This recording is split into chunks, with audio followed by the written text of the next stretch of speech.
আমাদের অধিকাংশ স্টুডেন্ট এসে গেছে। তো before you start this lecture আমার কিছু তোমাদেরকে বলতে হবে, সেটা হচ্ছে তোমাদের যে সাবমিশনের বিষয়ে।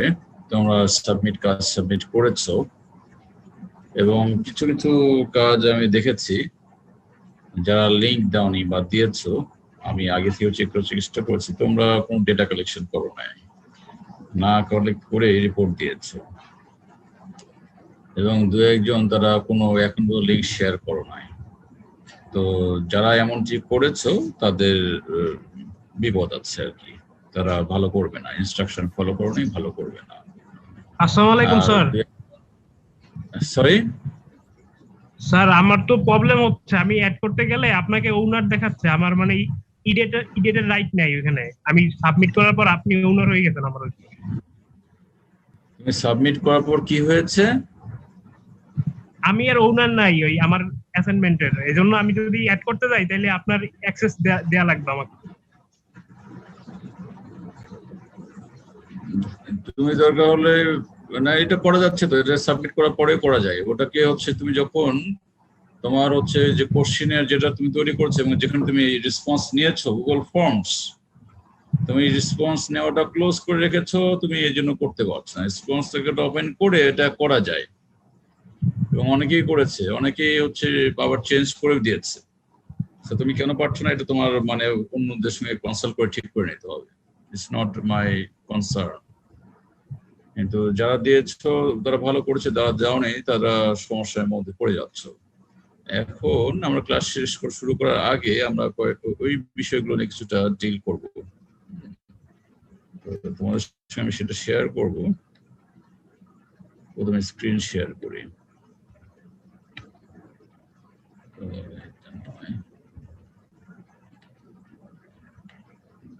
তোমরা নিশ্চয়ই স্ক্রিন দেখতে পাচ্ছ, এই যে e learning vs traditional learning, এদেরকে আমি অনেক আগে থেকেই দেখে আসছি যে এরা কোনো লিঙ্ক শেয়ার করে নাই, এবং আমি বলার পরেও লিঙ্ক শেয়ার মানে অর্থাৎ আমাকে এডিটর হিসেবে বা হচ্ছে ওনার হিসেবে এখানে দিয়ে দেয় নাই, এবং এখানে কোন রকম সাইনও নেই, চিহ্ন নেই, শুধু কোশ্চেনটাই রয়ে গেছে। সো এই কাজ যে বা যারা করেছে। হ্যাঁ, ওয়ালাইকুম আসসালাম। স্যার, আমি আপনাকে মেল করেছিলাম, স্যার ইমেল করেছিলাম, আর স্যার আপনাকে অ্যাক্সেসও দিয়েছিলাম। অ্যাক্সেসও দিয়েছিল, কিন্তু এখন অ্যাক্সেস নাই কেন? অন্যান্যদেরটা অ্যাক্সেস আছে, কেউ আবার ওনার হিসেবে দিয়েছে, তোমারটাতে অ্যাক্সেস না কেন? এখানে কোনো চিহ্নই দেখাচ্ছে না কেন? এবং আমি বারবার করে বলেছি আমার চুয়েটের ইমেল দেওয়ার জন্য, তাই তো? আমি যে স্যার ইমেলও করেছিলাম, সেটা তাহলে এখানে তো তার অ্যাক্সেস হবে। আমি তো চুয়েটের ইমেলটা ওপেন করে রেখেছি, তাহলে আমি যখনই এটা ওপেন করবো অটোমেটিক্যালি আমাকে অ্যাক্সেসটা দিবে। সো এটা অ্যাক্সেস দেয়নি মানে আমার অ্যাক্সেস এখানে নেই। এই যে তোমার ফর্মসটা আমি এখান থেকে দেখেছি, এখান থেকে দেখে আমি ক্লিক করেছি, ক্লিক করে ওপেন করেছি, দেখো বেশ কয়টা অন্যান্যদেরটা দেখো, ওদেরটা কি হয় সেটা দেখতে পারবে এখন। এই দেখো, এই যে অ্যাডমিট, এই সিডিএ এটাও পেয়েছে, কিন্তু এটা ডিফারেন্ট। এ হচ্ছে কোন ডেটা কালেকশন করে নাই, আর করলে সেটা আমার কোনো অ্যাক্সেস নাই। এই কোশ্চেনে আমাকে কোনো অ্যাক্সেস দেয়নি। অ্যাক্সেস দিয়েছে কোথায়? সে গুগল ফর্মস আইটা তৈরি করেছে, সেটাতে তার অবজেক্টিভস লেগেছে, এবং অবজেক্টিভস চাই 8 বার পেস্ট করা, কপি এবং পেস্ট করা 8 বার, এবং রেসপন্স দেখাচ্ছে 8টা রেসপন্স। সো ওটা আমাকে দিলে ওটা তো হবে না, আমি ওটা কোনো হিসেবে দেখবো না, এবং আমাদের মার্কস ক্যারি করবে না এটাতে। স্যার এটাতে তো আমরা সবগুলোতে আপনাকে অ্যাক্সেস দিয়ে রেখেছিলাম অনেক আগে। আমার তো এখন অ্যাসেসমেন্টের সময়, এখন তোমাদের এটা হচ্ছে হেডেক যে তোমরা কিভাবে কি করবো, রাইট? আমার হচ্ছে অ্যাসেস করা, তোমাদের যে কাজ করেছো আমি এখন অ্যাসেস করবো। তো এখন যদি আমি দেখি যে আমার অ্যাক্সেসটা, আমি আমার ইমেল যে চুয়েটের ইমেল ওপেন করে রেখেছি, চুয়েটের ইমেল ওপেন করে আছে, যে দেখো ওপেন হয়ে আছে, কিন্তু আমার অ্যাক্সেস করতে পারছি না, that means I don't have the access. It's quite clear. Sir আমাকে তো দেখাচ্ছে আপনি মানে ওনার হিসেবেই আপনাকে অ্যাক্সেস দিয়ে রেখেছিলাম। হ্যাঁ, এখন কোনটা দিয়ে রেখেছো? ইয়াহু দিয়ে করেছো না এটা দিয়ে করেছো, সেটা তুমি দেখো। hi@chuet.ac.bd তোমাদেরকে আমি দিতে বলেছিলাম। তো সেখানে তোমরা একের অধিক কেউ অ্যাড করা যায়, বাই চান্স যদি তোমরা আমাকে yahoo.com অ্যাড করে রাখো, এখানেও করতে পারবা। সো আমি দেখতে পাচ্ছি যে এইগুলো এরকম আরো বেশ কিছু কাজ আছে, সেগুলো আমি একটা একটা খুলে খুলে দেখাবো না, তোমাদেরকে আমি বলেছিলাম নিজেরাই তোমরা ওপেন করে এখানে দেখবা যে হয় কিনা। এখন আমি তোমাদের অ্যাসেস করা শুরু করব, কারণ আমার হচ্ছে এটা বলা হয়েছে যে তোমরা কি ক্লাসটা স্কুল সেটা ফিডব্যাক দিতে 3 মাস অন্য ফিডব্যাক নিতে হয়। সো আমি তাদেরকে ফিডব্যাক দিয়ে দেবো এবং যেটা রেজাল্ট আসে সেটা আমি তাদের কাছে পাঠিয়ে দেবো, আমার হেডের কাছে পাঠিয়ে দেবো। সো তোমাদের সুযোগ আমি দিয়েছিলাম, দেখো যে এরা কাজ করেছে, এদেরকে আমি রিপোর্ট যেভাবে হোক আমি এদেরকে 8 কিংবা 9 মার্কস দেবো, কমপক্ষে 8 কিংবা 9, কারণ এটা রেসপন্ডেন্টও সঠিক আছে, 478 কোয়াইট স্ট্যান্ডার্ড সুন্দর হয়েছে এবং আমাকে পূর্ণ অ্যাক্সেস দিয়ে রেখেছে এবং তারা রিপোর্টও মোটামুটি দিয়েছে সুন্দর করে। সো তারা যেহেতু এখন কাজটা কতটা সিস্টেমেটিক হয়েছে আমি জানি না, এবং আমি বুঝতে পারছি যেহেতু তোমাদের প্রত্যেকের জন্য এটা হচ্ছে ফার্স্ট কাজ এবং তোমরা আমার কাছে কনসেপ্টগুলো নিয়ে মোটামুটি একটা আইডিয়া ডেভেলপ করেছো, কিন্তু যেহেতু তোমরা যে তোমাদের এফোর্টটা কিরকম দিয়েছো সেটা তো আমি দেখতে পাচ্ছি, এই এফোর্টের উপর ভিত্তি করে আমি তোমাদের মার্কসটা দিচ্ছি। এমন না যে আমি খুব হার্ড অ্যান্ড মানে হচ্ছে ফার্স্ট রুলস এস্টাবলিশ করে সেটা এগুলো দেখছি, আমি ধরে রেখেছি তোমরা কিছু কাজ করবে সেটার উপর ভিত্তি করে তোমাদেরকে আমি এটাতে মার্কস দিয়ে দেবো, যাতে করে তোমরা হচ্ছে সোশ্যালজিক্যাল রিসার্চ কি বা সোশ্যাল ইভেন্টস গুলো কি কি এবং সেটা কেমন করে হয় এবং ইন্টারেকশন কিভাবে করতে হয় তোমরা প্র্যাকটিক্যালি এটা শিখতে পারো। এবং তোমাদের হচ্ছে রিসার্চ বলে মেথডস বলে একটা চ্যাপ্টারও ছিল আর কি, তো সবকিছু মিলেই আর কি তোমাদের এটা কাজ ছিল আর কি। হ্যাঁ, তো যারা করেছে সুন্দরভাবে তারা তো অবশ্যই ভালো করেছে। এই গ্রুপকে কারা এই কাজ করেছো? People's perspective on the causes of Bangladesh mega corruption construction projects. আসসালামু আলাইকুম স্যার। হ্যাঁ, তোমাদেরকে আমি সাধুবাদ জানাই যে তোমরা ভালো রেসপন্স কালেক্ট করেছো। এখন কি কাজ করেছো সেই কাজটা কিরকম কোয়ালিটি হয়েছে আমি পড়লে দেখতে পারবো, তো তোমাদেরকে বলে দিলাম তোমরা 8 থেকে 9 মার্কস পেয়ে যাচ্ছ তোমাদের এই রেসপন্স কালেকশন দেখেই। ক্লিয়ার? সো তোমাদের আমি পরবর্তীতে আমি অ্যাসেস করে দেখবো, যদি আমার মনে হয় আমি তোমাদের আরো হয়তো ভালোভাবে মূল্যায়ন করতে পারি। এনিওয়ে, তো যারা করেছো তারা ভালো করবে, এবং যারা পাস করতেছো অ্যাটলিস্ট যারা খুব কম কাজ করেছো তাদেরও উচিত হবে লিঙ্কটা অ্যাটলিস্ট শেয়ার করা, ঠিক আছে? আর যদি তুমি লিঙ্ক একদম শেয়ার না করো তাহলে তুমি ধরে নাও যে তুমি মানে ক্রাইটেরিয়া ফুলফিল করো নাই, যেটা তোমার করণীয় কর্তব্য, যার কারণে তুমি পাস করার বা হচ্ছে ফেল করার দুটাই স্বপ্ন দেখতে পারো আর কি।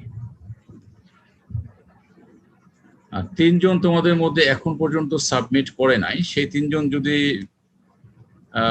মানে এই সিটিটাকে কাউন্ট করতে চায়, তোমাদের তো মনে হয় 4টা সিটি হবে, 4টার মধ্যে থেকে 3টা হচ্ছে বেস্ট নেওয়া হবে, তাই তো?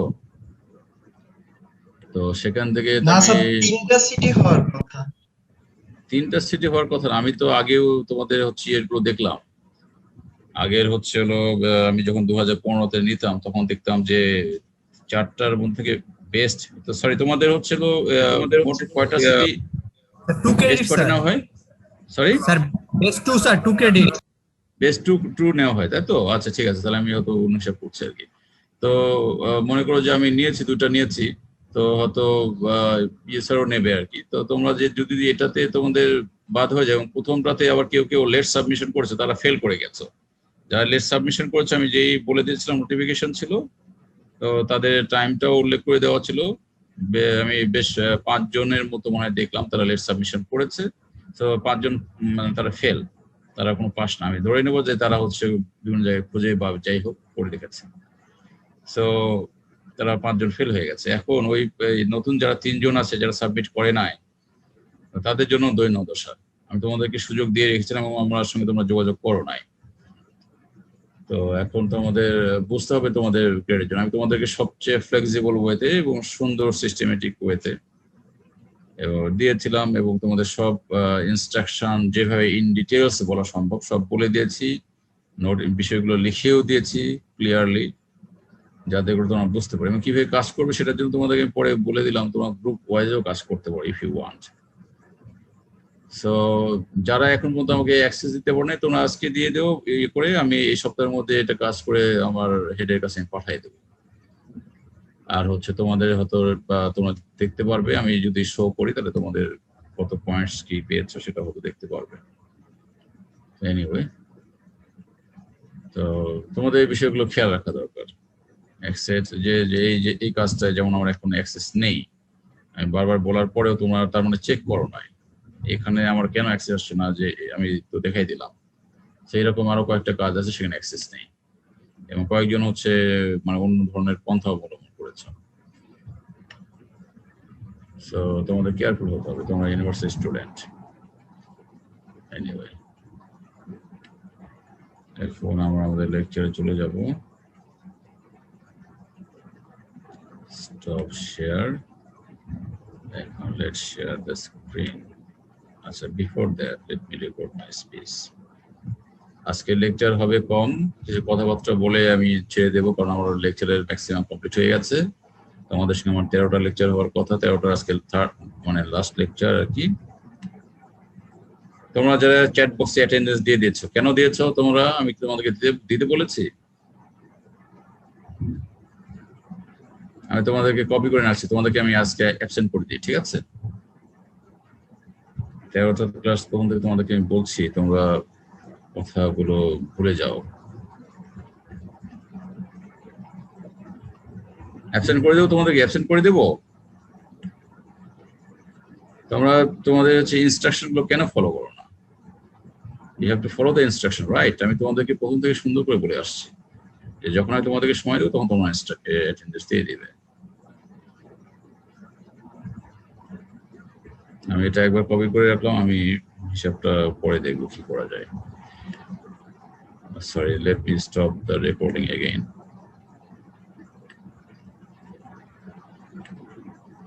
আচ্ছা,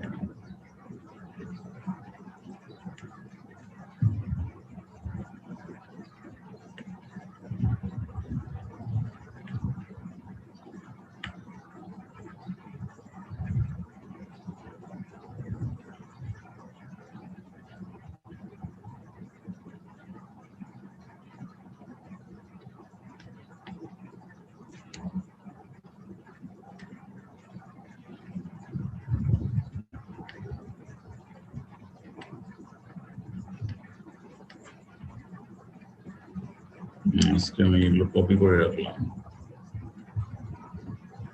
ঠিক আছে? এখন I am starting the recording and sharing the screen.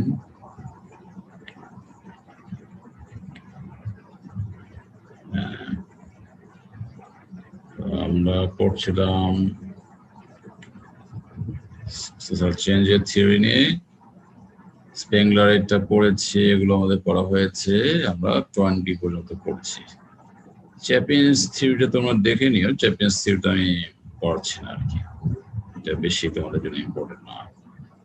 আমরা অগাস্ট কোতের এই থিওরিটা পড়েছি, এখানে আমি একটা চার্ট রেখেছি, সেখানে কিছু পয়েন্টস দেওয়া আছে, পয়েন্টসের আলোকে কি ডিসক্রিপশনটা দেওয়া হয়েছে তোমরা পড়ে নেবে, কারণ এগুলো আমি অলরেডি বলে দিয়েছি, তারপর এখানে পয়েন্টস আকারে দেওয়া হয়েছে।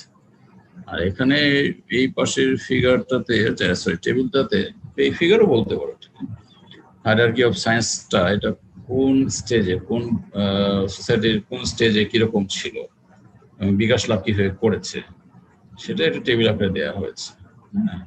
The theological stage, the simple farthest from us, our complex nearest to us. তো তুমি এখানে দেখো যে কিভাবে সেই ডেভেলপমেন্ট, তোমরা দেখো কিভাবে ডেভেলপমেন্টটা ঘটেছে। তারপরে মেটাফিজিক্যাল, সেখান থেকে পজিটিভিজম বা পজিটিভিস্টিক স্টেজ, পজিটিভ তো সে লস সেটা কিভাবে ডেভেলপ করলো এবং সেখানে কোন কোন সায়েন্স এসেছে এবং সেটার রুটটা কিভাবে আসছে সেটা তো আমাদের দেখানো হয়েছে। তো তোমরা এটা দেখে নেবে এইভাবে। আচ্ছা, আমরা কার্ল মার্কসের আলোচনা করেছিলাম। কার্ল মার্কস তার হচ্ছে থিওরিটা দিয়েছেন সোশ্যাল চেঞ্জের ক্ষেত্রে, এবং সোসাইটি বিভিন্ন রকম সোসাইটি কিভাবে চেঞ্জ হয় এটা আমরা আলোচনা করেছি।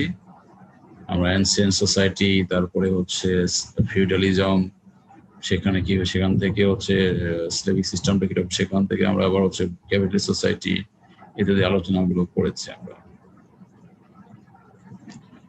হবহাউজের থিওরিটা তেমন বেশি ইম্পর্টেন্ট নয়, এটা আলোচনা করছি না আমি।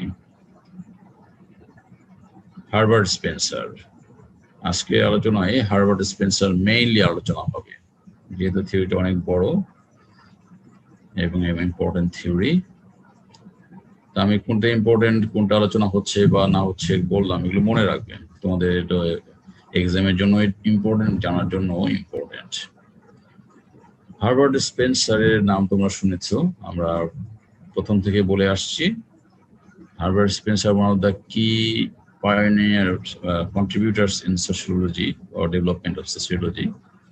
তিনি চার্লস ডারউইনের ইভলিউশন তত্ত্বের উপর ভিত্তি করে যে মানব সোসাইটির বা সোশ্যাল ইভলিউশনের কথা তিনি নিয়ে আসছেন, এবং সোশ্যাল ইভলিউশন বা সোশ্যাল অর্গানিজম বা সোশ্যাল ডারউইনিজম তত্ত্বের প্রবক্তা হচ্ছেন হার্বার্ট স্পেন্সার। কারণ তিনি ডারউইনের থিওরি দ্বারা প্রভাবিত হয়ে সোসাইটি দেখে সেটা কিভাবে হচ্ছে সেটা তিনি দেখেছেন। তার থিওরিতে আমরা দেখতে পাই সার্ভাইভাল অফ দ্য ফিটেস্ট, এই ফিনোমেনাটা খুব গুরুত্বপূর্ণ, যেটা ডারউইনের বক্তব্যের সাথে মানে সমর্থক বলতে পারো। তো উনি দেখেছেন যে সোসাইটি কিভাবে সিম্পল থেকে আস্তে আস্তে কমপ্লেক্স, আস্তে আস্তে কম্পাউন্ড, ট্রিপলি কম্পাউন্ড, এই ডাবলি কম্পাউন্ড, ট্রিপলি কম্পাউন্ড হতে হতে কমপ্লেক্স রুট বা কমপ্লেক্স একটা স্টেজে গিয়ে উন্নীত হয়। তো রেগুলেটিভ হার্বার্ট স্পেন্সার দেখেছেন এই যে সোসাইটির পরিবর্তন, সোসাইটির এই যে পরিবর্তন সেখানে। আচ্ছা, তোমরা সবাই অ্যাটেন্ডেন্স দিয়ে যাও। তোমাদের কয়জনকে আমরা দেখছি তোমাদের মধ্যে টেন্ডেন্সি হয়ে গেছে যে অ্যাটেন্ডেন্স না বলতেই দিয়ে দেবো, যে আরো 3 জন অ্যাটেন্ডেন্স দিয়ে দিয়েছে। তোমরা সবাই অ্যাটেন্ডেন্স দিয়ে দাও, দিয়ে দাও, তোমাদের জন্য এটা খুব ইম্পর্টেন্ট, দিয়ে দাও অ্যাটেন্ডেন্স।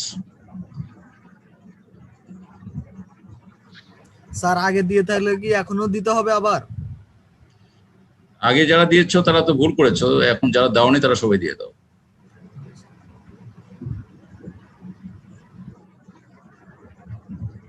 একটা ক্লাসের সিস্টেম হচ্ছে যে ইনস্ট্রাকশন গুলো দেওয়া হয় সেটা মাথায় রাখা এবং সেই অনুযায়ী কাজ করা, খুব সুন্দরভাবে সবকিছু চলে। তো এই ইনস্ট্রাকশনে ব্যত্যয় ঘটে তখন সিস্টেমের হচ্ছে সমস্যা হয়ে যায়। আমি তোমাদেরকে বলেছি যে আমি তোমাদের বিভিন্ন সময় ইভালুয়েশনটা করি, যে তোমরা কখন থাকলে বা থাকলে না, ইন্টারনেট অ্যাক্সেস কার নেই বা আছে, সেটা তো আমি ইনফরমেশন অনেক সময় চেয়ে থাকি, সেটা ভিন্ন কথা, কিন্তু ইনস্ট্রাকশন দেওয়ার আগে কাজটা করা উচিত, রাইট? আজকে আমাদের মানে তোমাদের সঙ্গে আজকে আমার লাস্ট ক্লাস, আজকেও তোমরা সেই ভুলটা করে ফেললে আসলে এটা আনএক্সপেক্টেড। এনিওয়ে, তো আমি তোমাদের চেষ্টা করেছি সবগুলো তোমাদেরকে সুন্দরভাবে বুঝিয়ে দেওয়ার জন্য। তোমরা এখন কিভাবে বুঝতে পেরেছো আমি তোমাদের সোসাইটি কিরকম ভাবে রান করে, সোসাইটির সিস্টেম গুলো কি, কম্পোনেন্টস গুলো কি, এবং তোমাদের বাংলাদেশ সোসাইটিতে তোমরা অবস্থান করছো সেই সোসাইটির এক্সাম্পল গুলো আমি খুঁজে খুঁজে নিয়ে এসে তোমাদেরকে আমি বুঝিয়ে দেওয়ার চেষ্টা করছি, যাতে করে যে সোশিওলজিক্যাল টার্মস, কনসেপ্ট বা থিওরি আমরা পড়ছি সেটা তোমরা যেন খুব ভালো করে বুঝতে পারো।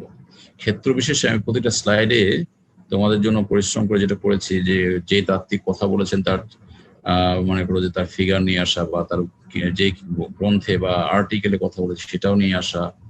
আমি এইভাবে তোমাদেরকে আবার বিভিন্ন বিষয়ের মেইন পয়েন্টস গুলো নিয়ে আসার চেষ্টা করছি, বিভিন্ন রকম ডায়াগ্রাম উপস্থাপন করছি, যাতে করে তোমরা সুন্দরভাবে বিষয়টা উপলব্ধি করতে পারো। মেইন যে পয়েন্টস গুলো তোমাদের মাথায় গেঁথে যায়, তোমাদের সোসাইটিতে তোমরা চোখ খুললেই বা একটু চিন্তা ভাবনা করলেই এই সোশিওলজিক্যাল টার্মস এর ভিতরে দেখতে পারো, এবং একটা পরিপূর্ণ পিকচার তোমরা উপলব্ধি করো যে একটার সঙ্গে একটা কেন হচ্ছে, এটার কজ এন্ড ইফেক্ট রিলেশনশিপটা কিরকম। তো আমি প্রথম থেকেই প্ল্যান করেছিলাম যে আমার যতটুকু রেসপন্সিবিলিটি আমি 100% চেষ্টা করব যে আমি সেটা সঠিকভাবে সম্পাদন করার জন্য।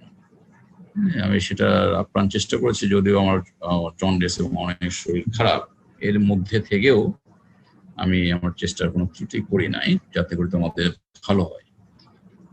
তোমরা এখন কিভাবে নিচ্ছ as an adult citizen of the society, as an engineering student, সেটা তোমাদের হচ্ছে অবস্থান ডিফাইন করবে, যে তুমি তোমাকে কিভাবে ডিফাইন করছো, তুমি আমার কথাগুলো কিভাবে নিয়েছো এবং সেটা অ্যাপ্লিকেশন কিভাবে করছো। যদি অ্যাপ্লিকেশনের ক্ষেত্রে ব্যত্যয় হয়ে থাকে এবং সেটা হচ্ছে মানে কোন রকম মানে ভুলের কারণে, তো সেটা বুঝতে হবে তোমার অবস্থানটা কোথায়। আর যদি তুমি ঠিক মতো কাজ করে যাও, সেখানে তোমার অবস্থানটা তুমি নিজেই উপস্থাপন করলে। সব বিষয়গুলো মাথায় রাখা দরকার। এনিওয়ে, হোপফুলি তোমরা কোনো এক সময় আরো বেশি অ্যাওয়ার্ড হবে, যদি তোমাদের ইচ্ছে সদিচ্ছা থাকে আর কি। আর যারা হয়েছে তারা তো মোস্ট ওয়েলকাম। এনিওয়ে, তোমরা কি বিয়ের পড়েছিলে একটা কবিতা যে ওরে নবীন ওরে আমার কাঁচা আত্মরাদের ঘা মেরে তুই বাঁচা, পড়েছিলে কেউ?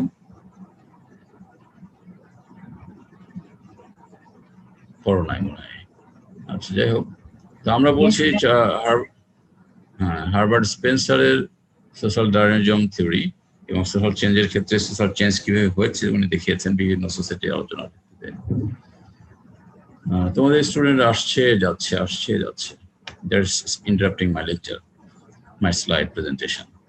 আচ্ছা, তো আমরা তিনটা সিস্টেমকে প্রথমে বলি, রেগুলেটিভ সিস্টেম, সাস্টেনিং সিস্টেম এবং ডিস্ট্রিবিউটিভ সিস্টেম। এই সিস্টেমগুলো বিভিন্ন সোসাইটিতে, সেটা সিম্পল হোক, কম্পাউন্ড হোক বা টেবিলিকম হোক বা কমপ্লেক্স সোসাইটিতেই হোক, তিনি দেখেছেন এই বিষয়গুলো একটা মানে বেসিক বিষয় হিসেবে কাজ করে। রেগুলেটরি সিস্টেমকে স্পেন্সার বলছেন যে similar to the central nervous system in organisms, the government acts as a system regulating all essential functions of the society. তাহলে এটা তর্জমা করলে তো তোমরা বুঝতেই পারছো, বাংলা মিনিং বলার তেমন দরকার পড়ছে না। অর্থাৎ যেটা হচ্ছে আমাদের বডিতে যেমন হচ্ছে নার্ভাস সিস্টেমটা ফাংশন করে একটা সুন্দর সিস্টেমেটিক ওয়েতে, সেন্ট্রাল নার্ভাস সিস্টেমটা কি করছে যে সেরকমই হচ্ছিল আমাদের রেগুলেটিভ সিস্টেমটা, যেটা কিনা সোসাইটিকে সঠিকভাবে ফাংশনিং করতে রোল প্লে করে। আচ্ছা, রেগুলেটরি সিস্টেম করতে অর্থাৎ নিয়ন্ত্রণের মতো রুলস রেগুলেশনস, সেটা application, social control, government system, হ্যাঁ এইগুলো। এই যে আমরা সোশিওলজির বেসিক কনসেপ্ট পড়তে গিয়ে গভর্নমেন্ট, স্টেট এগুলো বিভিন্ন কিছু পড়েছি, তাই না? তো গভর্নমেন্টের অঙ্গ ব্রাঞ্চ গুলো কি কি সেটাও আমরা পড়েছি। তোমরা কিন্তু দেখতে পাচ্ছ যে একটার সঙ্গে একটা কিভাবে রিলেটেড, তাই না? রেগুলেটরি সিস্টেমটা এখন তাহলে ওটা একটু চিন্তা করে না, তাহলে বুঝে গেছো। আর যে ওই কনসেপ্ট গুলো পড়ো নাই তার একটু বুঝতে কষ্ট হবে, কিন্তু দেখলে বুঝতে পারবে। সাস্টেইনিং সিস্টেমটা কি বলছে, এটা হচ্ছে আমরা বিভিন্ন ক্লাসে এক্সপ্লেইন করেছি। এটা কি বলছে, parallel to the needs for nourishment in living organism.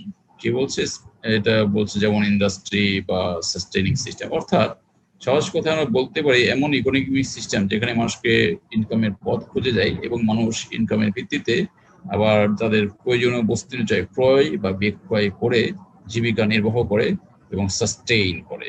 এই জন্য সাস্টেইনিং সিস্টেমের কথা বলেছে। এখন ইকোনমিটা কিভাবে রান করছে, তাই না? ইকোনমিকে আমাদের হচ্ছে ধার নিয়ে রান করতে হচ্ছে, নাকি রিজার্ভ থেকে আস্তে আস্তে মানে টাকা নিয়ে সেখান থেকে আমাদের রান করতে হচ্ছে, নাকি বৈদেশিক হচ্ছে যারা রেমিটেন্স যোদ্ধা তাদের উপর ডিপেন্ড করে আমাদের ইকোনমি রান করছে, কিভাবে করছে?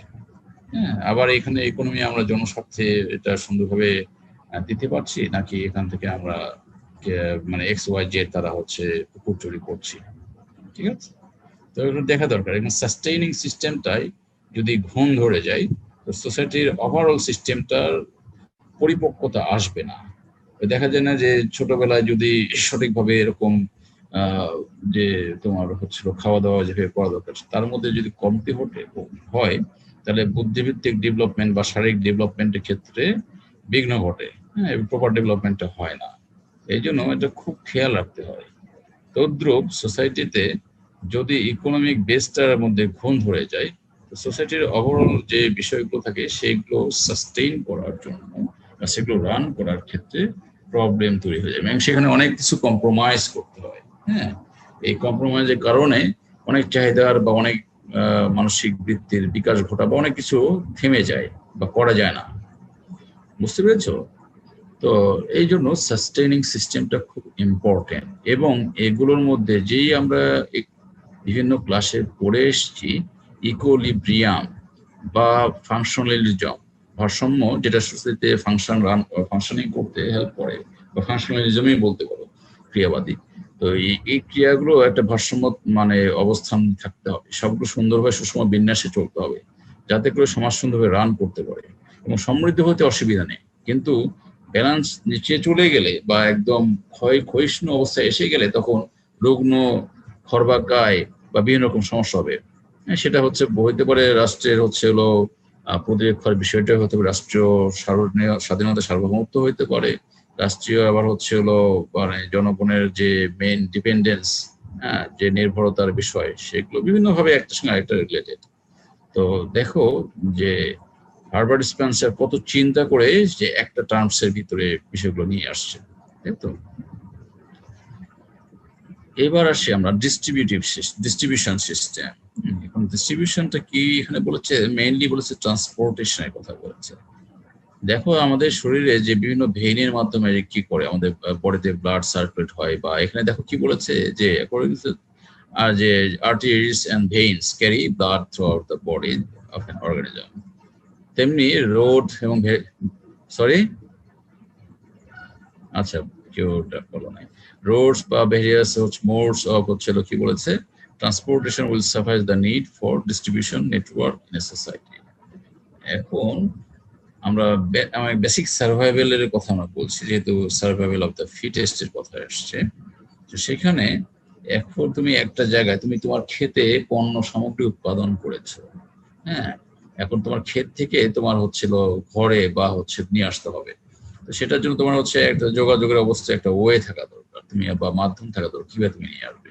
সেখান থেকে তুমি মার্কেটে কিভাবে নিয়ে যাবে, মার্কেট থেকে তুমি হচ্ছিল বিভিন্ন মানে সিটিতে বা বিভিন্ন প্লেসে কিভাবে তুমি নিয়ে যাবে। এখন যদি ট্রান্সপোর্টেশন সিস্টেমটার উন্নতি না হয়, হ্যাঁ, বা উন্নতি হচ্ছে নামকা ওয়াস্তে, মনে করো যে ঠিক হলো টাকা পয়সা বরাদ্দ হলোই, জনগণের টাকা প্রচুর পরিমাণ ব্যয় হলো, কিন্তু জোচ্চোর XYZ তারা হচ্ছে হলো হারাম টাকা অর্জন করে তাদের হারাম মনে হয় না, তাদের খুব মিষ্টি লাগে, যার কারণে ওই দেখা এগুলো শুধু যে রাস্তাগুলো যেভাবে বানায় উপর দিয়ে একটা চামড়ার মতো পড়ে থাকে, হ্যাঁ, একটু টান দিলে দেখা যায় সব উঠে গেল, রোদ দিয়ে একদিনের মধ্যেই নাই, শেষ। তো এইরকম করে চুরি করে তারা বাড়ি ঘর বানাচ্ছে, তাদের স্ত্রী পুত্রদেরকে খাওয়াচ্ছে, হারাম টাকা খাওয়াচ্ছে, হ্যাঁ, হারাম খোর তাদেরকে বলতে পারি আমরা। তোমরা তাদেরকে কটাক্ষ করে হারাম খোরই বলবা, ভদ্র ভাষায় তাদেরকে বলবো তারা তো হারাম খোরই, বুঝতে পেরেছো? কারণ দুঃখের সাথে বলতে হচ্ছে যে তারা আমাদের দেশের জাতির শত্রু, বুঝতে পেরেছো? কারণ আমাদের দেশের চরম ক্ষতি হচ্ছে, ওভারঅল সবার ক্ষতি হয়ে যাচ্ছে, হ্যাঁ। তো তাদের নৈতিকতার চরম অবক্ষয়, হ্যাঁ, তারা শার্ট প্যান্ট পরা হচ্ছিল জন্তু জানোয়ার, তার চেয়েও অধম, হ্যাঁ। তো এখানে তো আমাদের আমি একটা এক্সাম্পল দেবো একটু পরে, তার আগে এটা এই বিষয়গুলোকে এক্সপ্লেইন করি আর কি। তোমাদের কোনো বুঝতে কষ্ট হলে তোমরা আমাকে বলবে, এবং আমি হোপফুলি তোমাদেরকে এমন ভাবে বোঝাবো যাতে করে তোমাদের মাথায় ঢুকে যায়। তাহলে ডিস্ট্রিবিউশন সিস্টেমটা তোমরা বুঝতে পারছো। এখন এই ডিস্ট্রিবিউশনকে আমরা যদি বর্তমান সোসাইটির সঙ্গে কল্পনা করি, শুধু যে ট্রান্সপোর্টেশন সিস্টেমটাই না, এটা আমরা হচ্ছে অনলাইন যে কমিউনিকেশন, অনলাইন হচ্ছে হলো বেচা কেনার যে বিষয়টা, তাহলে আমরা সেটা অনলাইন হচ্ছে কমিউনিকেশনটা আমাদের কিভাবে আসছে, আমাদের নেটিং এ বা ডিজিটালাইজেশনটা কিরকম হয়েছে, আমাদের অ্যাক্সেস টু দ্য ইন্টারনেট বা এরকম কিরকম হয়েছে, ফ্লো অফ সার্ভিসটা কিরকম হয়েছে, এবং এটার হচ্ছে মনিটরিং সিস্টেমটা কিরকম হচ্ছে। এখন আমরা দেখি যে অনলাইন সিস্টেমে যে বিভিন্ন রকম কেনা বেচা হয় এবং সেখানে ফ্রড অনেক দেখা যায়, যে তুমি পণ্য একটা অর্ডার করেছো, তোমাকে অলরেডি আগে পেমেন্ট করছো, দেখা যাচ্ছে প্যাকেট ঠিকই চলে আসছে, প্যাকেটের মধ্যে তোমার প্রোডাক্টস নাই বা অন্য প্রোডাক্ট চলে আসছে। তো এইগুলোকে মনিটরিং করার সিস্টেমও রাখতে হবে, অর্থাৎ তোমাকে যে সাস্টেইনিং সিস্টেম বা রেগুলেটরি সিস্টেম, এই সবগুলো অত্যন্ত ইম্পর্টেন্ট এবং একটা অন্যটার সাথে ওতপ্রোতভাবে জড়িত। তাহলে এই তিনটা পয়েন্ট যদি তুমি খেয়াল করে দেখো, হার্বার্ট স্পেন্সার অনেক স্টাডি করে এবং তিনি দেখিয়েছেন যে এই বিষয়গুলো ইম্পর্টেন্ট এবং সোসাইটি এগুলোর ভিত্তিতে রান করে, এবং সেটা হইতে পারে সিম্পল থেকে আরো কমপ্লেক্স, কমপ্লেক্স থেকে ডাবলি কম্পাউন্ড থেকে টেরিবলি কম্পাউন্ড, এভাবে আরো কমপ্লেক্স পর্যায়ে, আরো সূক্ষ্ম পর্যায়ে, আরো জটিল পর্যায়ে যেতে পারে, হ্যাঁ, সেটা ভিন্ন কথা, কিন্তু এই বিষয়গুলো তাদের বেস হিসেবে কাজ করে, রাইট? তাহলে এখন আমরা যদি ডিস্ট্রিবিউশন সিস্টেমের কথা আমরা যেমন এক্সাম্পল নিয়ে আসছি, তোমরা সোসাইটি, যেহেতু আমাদের সোসাইটি থেকেই তোমরা আমাদের ম্যাক্সিমাম ধরে নিচ্ছে তোমরা বাংলাদেশে থাকবে, দেশের প্রতি মহব্বতের কারণে, বা তোমরা যেহেতু এই দেশের কালচারে মানুষ হয়ে উঠছো, বা তোমরা চিন্তা ভাবনা করো যে বিদেশে হতে গেলে তোমাদের ফিউচার ভবিষ্যৎ প্রজন্ম তারা হচ্ছে তোমাদের কালচার ভুলে গিয়ে তারা ওই ধরনের কালচারে অভ্যস্ত হয়ে যাবে, তখন তোমাদের কোনো পরিচয় থাকছে না। সেটা চিন্তা ভাবনা করে হয়তো অনেকে দেশে ব্যাক করে আসে। তো এই তো এই জিনিসগুলো তোমাদের বুঝতে হবে। তো যেটাই বলছি আর কি, তো ডিস্ট্রিবিউশন সিস্টেম গুলো এগুলো, তারপরে সাস্টেনিং সিস্টেম এবং রেগুলেটিভ সিস্টেমটা খুব ইম্পর্টেন্ট। এখন আমরা চিত্রে যদি চলে আসি, আমাদের ডান সাইডের ফিগারটা যদিও ছোট করে আসছে, এক সাইডে আমি দিয়েছি, তবে যেহেতু তোমরা সবাই তোমাদের পার্সোনাল মোবাইলে বা ল্যাপটপে দেখছো, তোমরা সবাই আশা করে দেখতে পাচ্ছ ঠিকভাবেই। তোমাদের স্টুডেন্টসরা আসছে আর যাচ্ছে, মেবি ইন্টারনেটের সমস্যা, সরি আগেরটা তো চলে যেতে হবে। তো এই সাইডে যেখানে যাচ্ছে উইদাউট হেড যখন ছিল, অর্থাৎ একদম হান্টিং অ্যান্ড ফুড গ্রেডিং সোসাইটির যখন প্রথম পর্যায়ে, সেখানেও রেগুলেটরি সিস্টেম বা অপারেটিভ সিস্টেম অর্থাৎ সাস্টেনিং সিস্টেমের কথা আমরা বলতে পারি। এখানে অপারেটিভ লেখা হয়েছে, কেউ আবার মনে করো না যেটা ভিন্ন। এটা অপারেটিভ সিস্টেমটা এবং হচ্ছে সাস্টেনিং সিস্টেম, এবং হচ্ছে ডিস্ট্রিবিউটিভ অর্থাৎ যেমন তো যে সিস্টেমের কথা বলেছে। উইদাউট হেড সেখানেও ছিল একটা, যে সবাই মিলেই হচ্ছিল কি করতো, শিকার করতে যেত, হয় মানে ভুরিভোজ নয়তো উপোস, এবং সবাই এইভাবেই করতো। তারা যদি পাইতো তা খাইতো, না পাইতো তো না খাইতো। হ্যাঁ, এবং ওখানে হেড ছিল না, তার মধ্যে ওখানে মানে বিভেদ তেমন ছিল না, সবাই মানে একত্রে অবস্থান করতো এবং সবাই সবার চাহিদা পূরণ করতো যেভাবে দরকার। হ্যাঁ, এবং ওখানে কোনো মানে যে একটা বৈষম্য তৈরি করা সেরকম সোসাইটিতে ছিল না, এরকম একটা বক্তব্য আসছে আর কি। উইদাউট হেড, যেখানে প্রথম আদিম সাম্যবাদী সমাজ ব্যবস্থা, মার্কস সেটাকে বলেছে আদিম সাম্যবাদী সমাজ ব্যবস্থা, প্রিমিটিভ কমিউনিজম। আচ্ছা, সিম্পল উইথ হেড, আমি আসলে অনেক থিওরির কথা বলতে পারি, কিন্তু বেশি বলে তোমাদের আবার হচ্ছে গোলমেল তালগোল পাকিয়ে যেতে পারে, এই জন্য আমি দুই একটা মাঝে মাঝে বলি যাতে করে তোমরা বুঝতে পারো। আচ্ছা, সিম্পল উইথ হেড, সেখানে দেখো যে চিপস বা হচ্ছিল এক্সটেন্ডেড কিনশিপ, রিলস, এইরকম স্যামন্টন ইত্যাদি বিভিন্ন রকম কথা বলা হয়েছে যারা যে সময় ছিলেন আর কি। তো সেটা কিভাবে কাজ করছে এবং সেগুলো সোসাইটিতে, বিভিন্ন সোসাইটিতে কিরকম। আমরা প্রথমটা রেগুলেটরি ধরে নিয়ে, উপরেরটা হচ্ছে রেগুলেটরি। তোমাদের দেখো ডান সাইডে দেখতে পারো যে আমরা থার্ড ব্র্যাকেটের একটা চিহ্ন দিয়ে আমরা মার্ক করে দিয়েছি। তারপরে আমরা অপারেটিভ সিস্টেমটা মাঝেরটা হিসেবে দেখিয়েছি এবং শেষেরটা ডিস্ট্রিবিউটিভ আমরা ওই দেখিয়েছি ওইভাবে।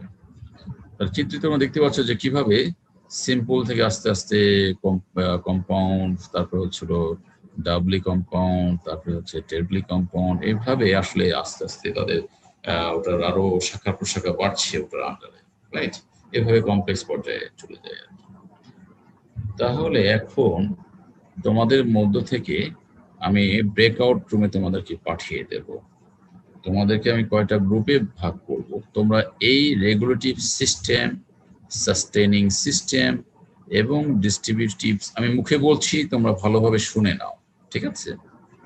রেগুলেটিভ সিস্টেম, সাস্টেনিং সিস্টেম এবং ডিস্ট্রিবিউটিভ সিস্টেম নিয়ে তোমাদের সমাজের আলোকে কয়েকটা প্রবলেম, প্রতিটা গ্রুপ থেকেই 5টা করে প্রবলেম আইডেন্টিফাই করবা এবং সেটার রেগুলেটিভ সিস্টেমের সঙ্গে কিভাবে লিঙ্ক, সাস্টেনিং সিস্টেমের সঙ্গে কিভাবে লিঙ্ক এবং ডিস্ট্রিবিউটিভ সিস্টেমের সঙ্গে কিভাবে লিঙ্ক, ওই 5টা মানে প্রবলেম প্রতিটা গ্রুপ থেকেই 5টা করে প্রবলেম আইডেন্টিফাই করবা তোমাদের। আচ্ছা, 5টা নিও না, 3টে করে নাও, তোমাদের জন্য কঠিন হবে।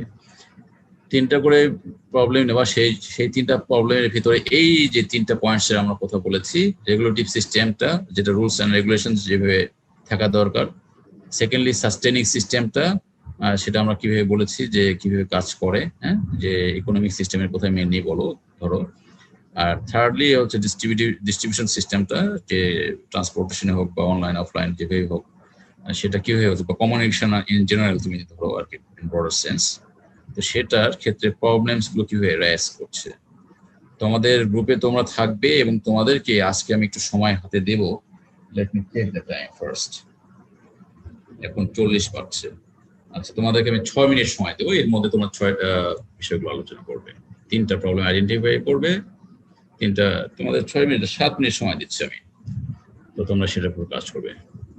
So now I am stopping my sharing, stopping recording and going to the breakout rooms. Breakout room এ আমি তোমাদেরকে, অনেকজনই তোমরা থাকবা, একজন নোট টেকার থাকবে, সে পয়েন্টস গুলো নোট টেক করবে এবং সেগুলো চ্যাট বক্সে কপি পেস্ট করে দেবে আমি যখন ক্লোজ করে দেবো। কাজেই তোমরা নোটগুলো কপি করে রাখবে আর তোমরা ঝটপট করে পয়েন্টস সরবরাহ করবে। আগে 3টা পয়েন্ট প্রবলেম আইডেন্টিফাই করবে এবং সেখানে রেগুলেটিভ সিস্টেম, তারপরে হচ্ছিল সাস্টেনিং সিস্টেম এবং ডিস্ট্রিবিউটিভ সিস্টেমের আলোকে কি কি ওই প্রবলেমগুলো আন্ডারে কি কি প্রবলেম দেখতে পারো সেটা তোমরা বলবে, লিখবে। আমি তোমাদেরকে গ্রুপে ভাগ করে দিচ্ছি। তোমাদের হচ্ছে নাম্বার অফ রেসপন্ডেন্ট পার্সনস এখন 90 জন প্রতিটা গ্রুপে। তাহলে তোমাদেরকে আমি 10 জন করে দিলাম, 10টা গ্রুপ ক্রিয়েট করলাম, 9×10=90 আর কি। আচ্ছা ঠিক আছে, এভাবে থাক। আর 2 জন আমার সঙ্গে থাকলে থাকবে, তারা সমস্যা নেই।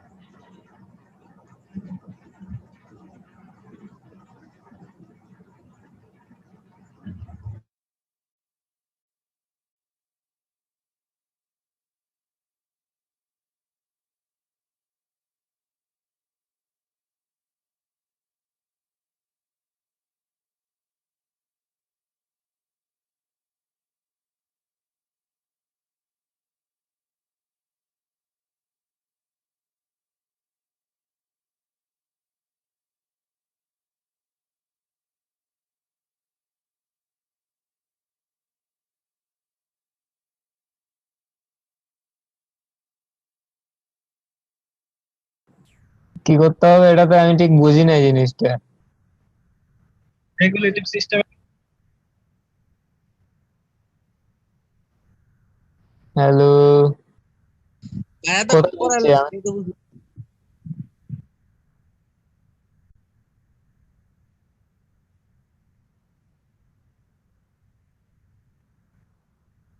মানে ওই রকম কি প্রবলেম করতেছে ওটা দেখতে হবে, যে মানে কি ভুল করতেছে ওরা।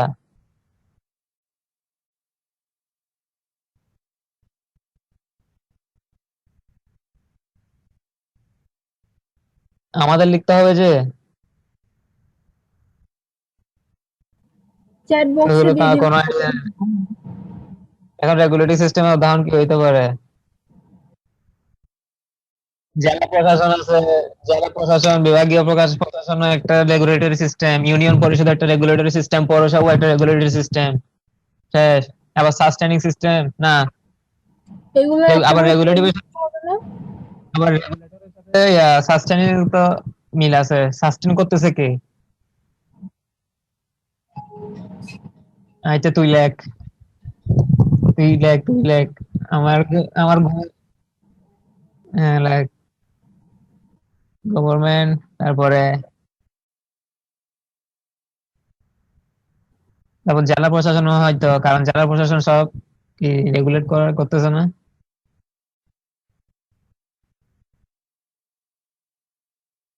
ঠিকই তো আছে, সেম হবে না?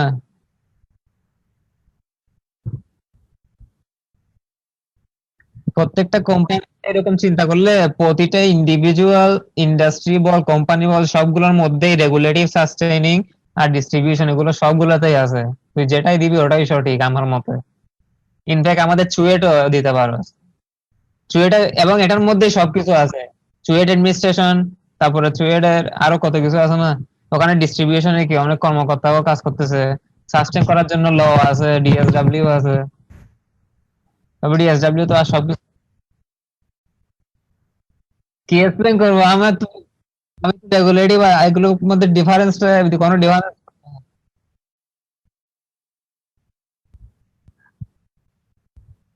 হ্যাঁ আচ্ছা, এগুলো কি রেগুলেটিভে?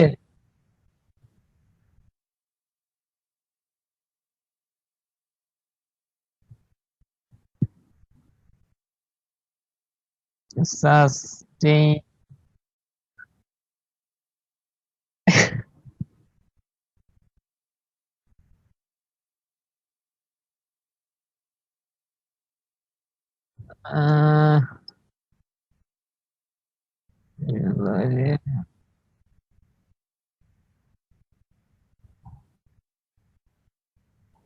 হুম, আচ্ছা, সাস্টেন তাইলে সাস্টেন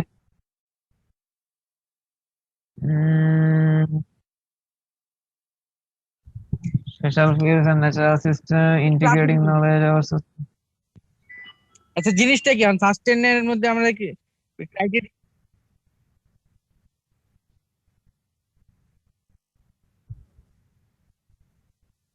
ব্যাংক আছে,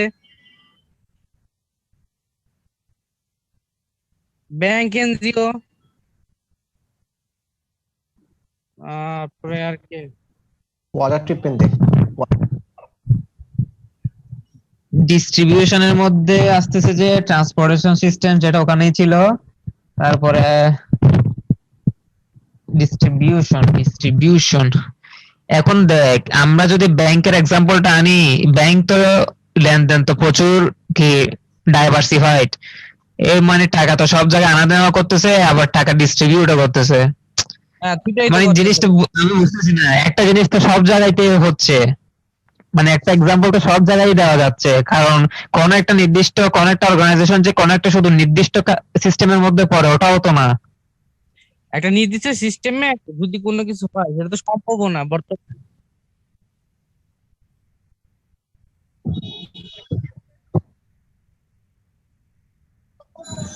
ব্যাংক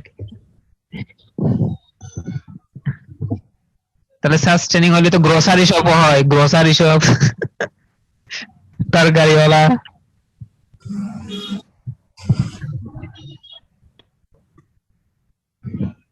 ছয়টা না ডিস্ট্রিবিউশনে হবে, ডিস্ট্রিবিউশন হচ্ছে সে ডিস্ট্রিবিউট করবে। এখন ডিস্ট্রিবিউট নেটওয়ার্কও তো অনেক বড়, সবকিছুর মধ্যেই পড়ে। যে পার্সেল কোম্পানিগুলো একটা কুরিয়ার সার্ভিস, হ্যাঁ কুরিয়ার সার্ভিসও তো হয়।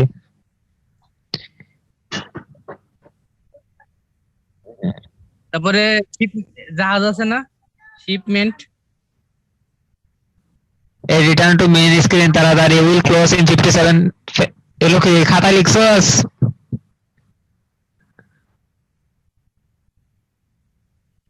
কপি করে দেখ, কপি কর তাড়াতাড়ি, আর 40 সেকেন্ড আছে, আরেকটা দিয়ে লিখে দে তাড়াতাড়ি। রোড সিস্টেম দেখ দে, দিয়ে কপি সি করে রাখ।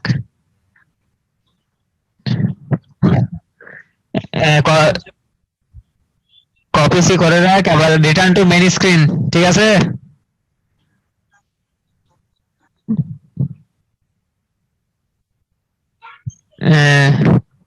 তাহলে রিটার্ন, আমরা কোথায় ছিলাম? আমি ছিলাম সোহানুদ ছিল। কি দিতাম? আমার কিছু নাই, তুই দিস। দিলাম নাই, আমি এখন বাইরে যাচ্ছি।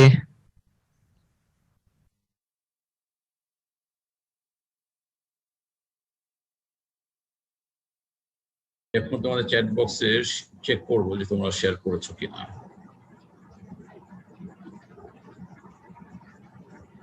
সবাই চলে এসছো ভিতরে? হ্যাঁ, আমি এখন তোমাদের র্যান্ডমলি জিজ্ঞাসা করবো, সে গ্রুপ থেকে বলবে। আর আমি চেক করছি চ্যাটে তোমাদের শেয়ার করেছো কিনা।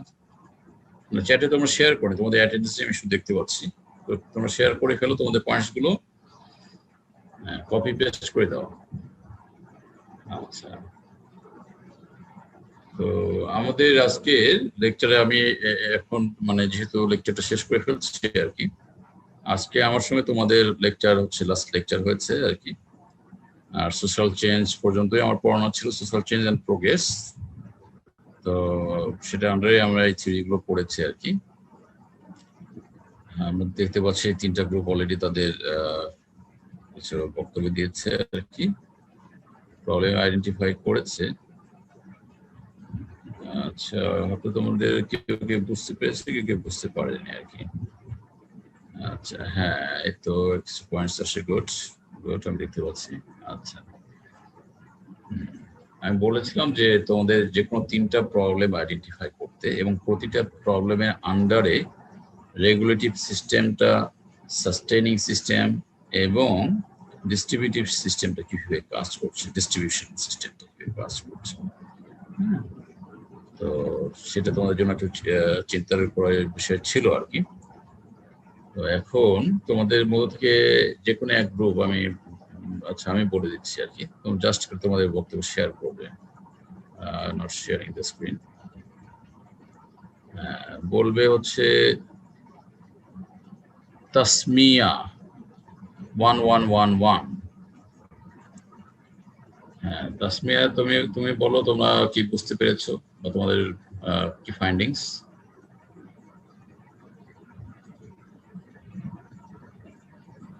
স্যার স্যার আসসালামু আলাইকুম স্যার, আমার কথা শোনা যাচ্ছে? হ্যাঁ বলো, তোমার কথা শুনতে পাচ্ছি। স্যার একটা প্রবলেম হচ্ছে, সোশ্যাল প্রবলেম হচ্ছে নেপোটিজম। হ্যাঁ বলো তারপর। স্যার এটাই তোমার কথা আবার বন্ধ হয়ে গেল আর কি। নেপোটিজমের মধ্যে রেগুলেটিভ সিস্টেম, ডিস্ট্রিবিউটিভ সিস্টেম এবং হচ্ছে হলো সাস্টেইনিং সিস্টেমটা কিভাবে তুমি দেখতে পাও? তুমি বলতে চাচ্ছ নেপোটিজমের কারণে রেগুলেটিভ সিস্টেমকে ভায়োলেট করা হয়, যারা হচ্ছে আপন তাদেরকে রুলস ব্রেক করে তাদেরকে সুযোগ সুবিধা দেওয়া হয়। হ্যাঁ, আর তুমি কি আর বলতে চাও যে নেপোটিজমের কারণেই যে সাস্টেইনিং সিস্টেমের ক্ষেত্রেও এরকম আমরা দেখতে পারি যে কেউ বেশি সুবিধাগুলো কেউ পেলো না, বা কেউ হচ্ছে এলো মানে অন্যের উপর অনধিকার চর্চা করছে।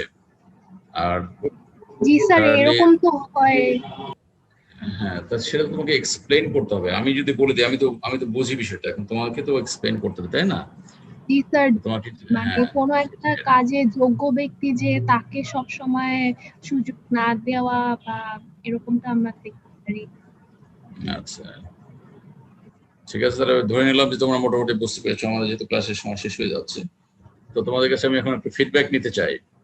তোমরা র্যান্ডমলি বলবে যে আমি তোমাদের যে এই লেকচারগুলো দিয়েছি প্রথম থেকে অদ্যাবধি, সেই লেকচারগুলি তোমাদের বুঝতে কি কোনো প্রকার কষ্ট হয়েছে?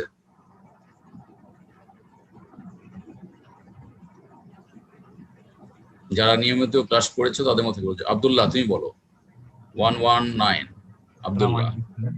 হ্যাঁ ওয়ালাইকুম আসসালাম, বলো। স্যার আসলে স্যার আমি পার্সোনালি স্যার খুবই এনজয় করেছি লাস্ট প্রতিটা স্যার ক্লাসগুলো, আমার খুবই স্যার লেগেছে স্যার। আর যেহেতু স্যার এই সাবজেক্টটা একদমই নতুন ছিল আমাদের জন্য, তো স্যার ওই কারণে অনেক কিছুই স্যার নতুন পার্সপেক্টিভ আমি জানতে পেরেছি স্যার, এটাই। আর স্যার এমনিতে স্যার কোনো ফিডব্যাক স্যার নেই। আর হয়তো স্যার আপনি যদি আরেকটু সুস্থ থাকতেন, হয়তো আমাদেরকে আরেকটু ভালো করে স্যার একটু টাইম আরো সুন্দরভাবে স্যার দেওয়া সম্ভব হতো স্যার, সেটাই। আর স্যার এর থেকে আর বেশি কিছু স্যার আমার বলার নেই, তো দোয়া করবেন ইনশাআল্লাহ। আচ্ছা ধন্যবাদ তোমার বক্তব্যের জন্য। এবার পিয়াস তুমি বলো, তোমার অভিব্যক্তি বলো। 91 নম্বর রোল। পিয়াস স্যার। হ্যাঁ তুমি বলো যে লেকচার গুলো তোমার বুঝতে কোনো কষ্ট হয়েছে কিনা, বা তুমি ঠিক মতো অ্যাটেন্ড করেছো কিনা? স্যার লেকচার সমস্যা হয় নাই, আর আমি একটা ক্লাস করতে পারি নাই, সমস্যা ছিল। আর ক্লাস নতুন সাবজেক্ট হিসেবে আমার কাছে ভালোই লাগছে। এর আগে তো এরকম মানে হ্যালো শোনা যায়? হ্যাঁ শোনা যাচ্ছে, বলো। আচ্ছা ঠিক আছে, এবার মুরসালিন তোমার বক্তব্য দিয়ে ফিডব্যাক আমি নেওয়া শেষ করব। তুমি বলবে যে তোমার কেমন লেগেছে আর কি, বুঝতে পেরেছো কিনা তোমরা আমার লেকচারগুলো, এবং বাংলাদেশ সোসাইটি কি তোমাদের বুঝতে সহজ হয়েছে? মুরসালিন।